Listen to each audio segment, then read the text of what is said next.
रंगारंग सांस्कृतिक कार्यक्रमों के साथ मुनस्यारी महोत्सव का हुआ आगाज। विधायक हरीश धामी ने महोत्सव को दिए 5 लाख।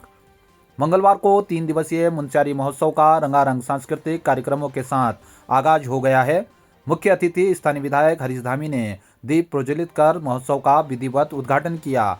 स्कूली छात्रों, महिला मंगल दल के साथ ही स्थानीय लोग बड़ी संख्या में पारंपरिक वेशभूषा में ढोल नगाड़ों के साथ मुनस्यारी नगर के विभिन्न स्थान से नृत्य करते हुए मुख्य मंच तक पहुंचे। महोत्सव समिति के अध्यक्ष राजेंद्र पांगती के द्वारा मुख्य अतिथि विधायक हरीश धामी, विशिष्ट अतिथि ब्लॉक प्रमुख डॉक्टर कविता महर सहित अन्य अतिथियों का स्वागत किया गया। देखिए, मुनस्यारी महोत्सव आज तक जितने भी महोत्सव होते आ रहे हैं ज़िले में, उन महोत्सव में सबसे अग्रिम पंक्ति में मैं मुनस्यारी महोत्सव को देखता हूँ। यहाँ पर हम अपने जो लोकल के हमारे खान पान है, हमारे रीति जो रिवाज है, हमारे पूर्वज किस तरह से अपना जीवन यापन करते थे, उन तमाम चीज़ों को हम यहाँ पर दिखाते हैं। और हमारे तमाम गाँव की महिला मंगल दल, तमाम स्कूलों के बच्चे सब यहाँ पर जो है प्रतिभाग करते हैं। और मैं मुनस्यारी महोत्सव के लिए भगवान भोलेनाथ से प्रार्थना करता हूँ कि आने वाले समय में ये इससे भी दिव्य और भव्य रूप में जो है ये स्थान आगे ले जाएगा। और ये केवल मुनस्यारी में नहीं, पूरे देश विदेशों में भी मुनस्यारी महोत्सव अपना स्थान बनाएगी। यहाँ पे अभी मेरा पहला कार्यकाल चल रहा है। यहाँ पे बहुत सुंदर प्रस्तुतियाँ छात्राओं के द्वारा, महिला मंगल के द्वारा जो बहुत अच्छी झांकियों की प्रस्तुति दी गई है। यहाँ से हमारी जो संस्कृति है, हमारे स्थानीय परंपराएं हैं और ये लोकल प्रोडक्ट्स हैं, हैंडीक्राफ्ट्स है, यहाँ पे महोत्सव के माध्यम से हम उन्हें लोगों तक पहुँचाने का हमें यहाँ पर मौका मिलता है। देखिए, 12वें मुनस्यारी महोत्सव एक हमारा एक मुनस्यारी महोत्सव, आप सबका मुनस्यारी महोत्सव, हम सबका मुनस्यारी महोत्सव एक लोकल अपना पारंपरिक वस्तुएं, अपना पारंपरिक व्यंजन हम लोग यहाँ पे पूरा उत्पाद किया जाता है। और हम लोग हमेशा मुनस्यारी महोत्सव के लिए सर्वप्रथम हमेशा सक्रिय रहेंगे। और सर्वप्रथम आप मीडिया बंधु से विशेष अनुरोध कि आप लोग अधिक से अधिक इसको उजागर करें, क्योंकि बगैर मीडिया के, बगैर आपके बिल्कुल भी मुनस्यारी महोत्सव के को चार चांद में आप लोगों का हमेशा आपका साथ ही होगा। धन्यवाद। मेरा नाम भूमिका गर्ब्याल है, मैं धाजा की रहने वाली हूँ। जो ये मैंने ड्रेस पहन रखा है, इसका नाम चुंगबाला है। इसे हम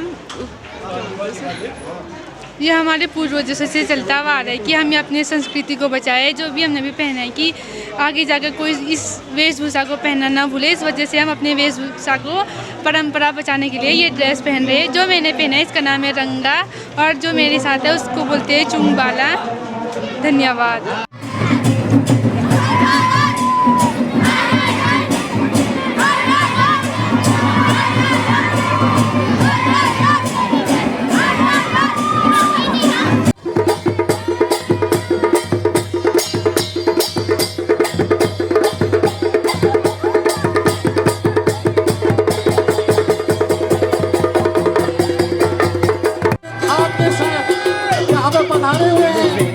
कुछ ही दिन पूर्व इन बच्चों ने हमारे उत्तराखंड की राजधानी देहरादून में आदि महोत्सव में प्रतिभाग किया और माननीय मुख्यमंत्री महोदय मंत्रमुग्ध हुए।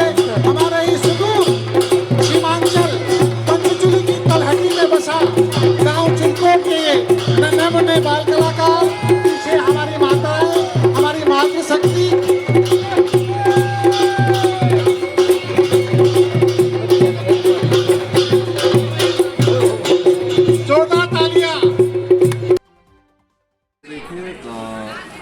पूरे उत्तराखंड में हमारे लगभग 5 लाख महिलाएँ जो SHGs के रूप में जुड़ी हुई हैं, और इसमें लगभग 67,000 के करीब SHGs हमारी हैं पूरे उत्तराखंड में।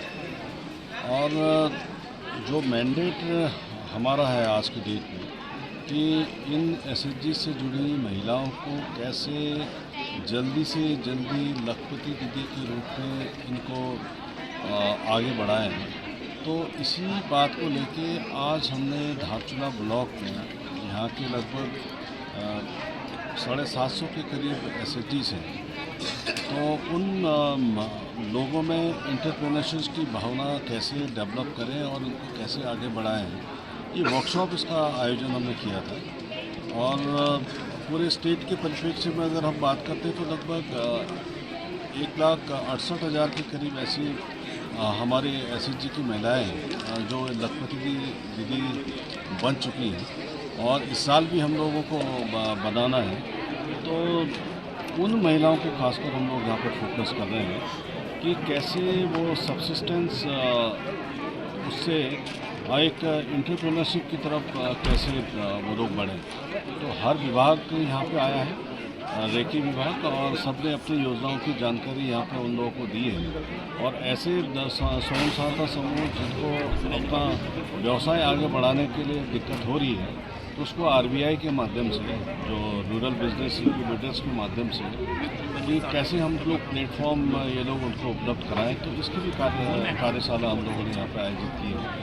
और जितने स्वयं सहायता समूह उन लोग को हम लोगों ने यही कहा कि आप केवल सिर्फ एक काम न पकड़ें, क्योंकि भौगोलिक उसके क्षेत्र के हिसाब से अगर आप देखेंगे, ज्योग्राफी के हिसाब से, कि यहाँ पे दिक्कतें बहुत हैं, खासकर पिथौरागढ़ या फिर चमोली और अन्य जनपदों में वो साल भर अपना काम नहीं कर सकते एक ही व्यवसाय।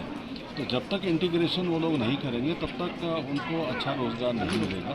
तो इसी बात को लेकर हम लोगों ने यही कहा है कि जितने भी रेखी विभाग हैं अपनी योजनाओं की वो अपनी जानकारी दें, और जो लोग अपना इंटरेस्टेड हैं वो हम लोगों को अप्रोच करें। हमने कहा आप आगे वोकल होना बहुत ज़रूरी है आप लोग को। जब तक आप अपनी बातें यहाँ पर रख नहीं पाएंगे अधिकारियों के सामने, अपनी मांगेंगे नहीं आप, जो योजनाएं हमारी ऑलरेडी चल रही हैं, जब सरकार ने इतनी योजनाएं हमारी चला रखी है, तो क्यों हम लोग इन योजनाओं का लाभ नहीं ले पा रहे हैं। तो इनको यही हम लोगों ने रिक्वेस्ट किया, अनुरोध किया है कि आप अपनी बातें रखें, जनपद स्तर पर CDO के माध्यम से हो या फिर ब्लॉक स्तर पर BDOs के माध्यम से हो, अपनी योजनाओं के बारे में जो भी आपको लगता है आपको सहायता की ज़रूरत है, हम लोग करने को तैयार हैं। तो ये पहली शुरुआत हम लोग की है, और हम लोग अब यही कोशिश करेंगे कि हर रेखी विभाग अपना एक मंथ में एक रोस्टर अपना ग्रामीण विकास विभाग का अपना जारी करेगा कि हर मंथ में जो किन ब्लॉक्स में उनको ये प्रोग्राम कराने हैं, और जिसमें सारे विभाग अपने सम्मिलित हो, अपने रोज़गार परक योजनाओं की जानकारी वो उनको उपलब्ध कराएं, लोगों को क्या दिक्कत हो रही है उसी प्लेटफॉर्म में उन लोगों को उसका समाधान कराएं। Thank you sir. धारचूला के सम्मानित गैस उपभोक्ताओं से मेरा अनुरोध है कि हमारे धारचूला गैस सर्विस के अंतर्गत लगभग 30% लोगों की E-KYC नहीं हो पाई है, और जिसमें उज्ज्वला कनेक्शन भी है और सामान्य कनेक्शन भी। उन लोगों से अनुरोध है कि किसी भी हालत में उज्ज्वला गैस कनेक्शन 15 दिसंबर और सामान्य कनेक्शन 31 दिसंबर 2025 तक अपनी E-KYC करवा लें, अन्यथा ये कनेक्शन बंद भी हो सकते हैं और गैस मिलने में वाजिब दिक्कत भी हो सकती है। और आप लोगों से अनुरोध है कि किसी भी हालत में आप अपनी E-KYC 31 दिसंबर 2025 तक करवा लें। इस बीच हम कैंप के द्वारा भी E-KYC कराने का प्रयास करेंगे। जहाँ पर नेटवर्क नहीं है वहाँ पर तो संभव नहीं है, जहाँ पर नेटवर्क है वहाँ पर हम E-KYC हेतु कैंप का भी आयोजन करेंगे। और आप लोगों से अनुरोध है कि आप अपना E-KYC 31 दिसंबर 2025 तक अवश्य करवा लें। मुंशियारी नगर में अलाव जलाने की व्यवस्था को लेकर के आज ब्यावर मंडल के नेतृत्व में एक प्रतिनिधिमंडल ने हमने उपजिलाधिकारी कार्यालय में संपर्क किया, जहां पर मौजूद तहसीलदार आशीष रौतेला जी को ज्ञापन सौंपा है SDM को संबोधित, जिसमें हमने मांग की है कि भाई कड़ाके की ठंड मुंशियारी में पड़ रही है, अलाव की समुचित व्यवस्था कराने के लिए आग्रह किया है। जिस पर उन्होंने कहा कि अब क्योंकि नगर पंचायत बन चुका है, नगर पंचायत के द्वारा ही यह अलाव की व्यवस्था होगी, जिसके लिए जो है अधिशासी अधिकारी नगर पंचायत को आदेश किया जा रहा है।